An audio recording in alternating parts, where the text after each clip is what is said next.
വീട്ടിൽ തന്നെ കോവയ്ക്കയുടെ മരമുള്ളതുകൊണ്ട് കാര്യങ്ങൾ എളുപ്പമായി. കോവയ്ക്ക വയ്ക്കാൻ വന്നതാണ്. കോവയ്ക്കയുടെ ഒരു വീഡിയോ കണ്ട് കോവയ്ക്ക കൊണ്ടൊരു മൂരിയറി ഉണ്ടാക്കും. അപ്പോൾ കണ്ടപ്പോൾ തൊട്ടൊരു കൊതി. എല്ലാം ആവുന്നതേ ഉള്ളൂ. ഓൾറെഡി നമ്മൾ കുറേ എടുത്ത് വെച്ചിട്ടുണ്ടായിരുന്നു. കിട്ടി. ഈ കോവയ്ക്കൊക്കെ ഒന്ന് ചെറിയ കഷ്ണമായിട്ട് റൗണ്ടായിട്ട് അരിഞ്ഞു വെച്ചു.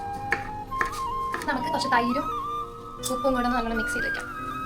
കുറച്ച് വെള്ളം കൂടെ ആഡ് ചെയ്യാം. ഉപ്പിടാം.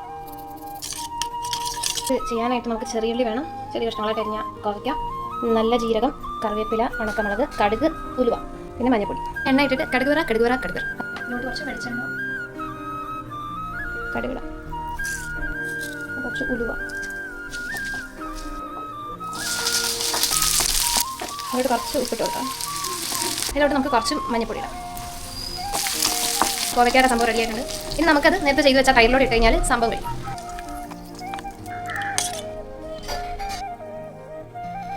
ചോറും ഈ ഒരു മൂന്ന് മാത്രം മതി.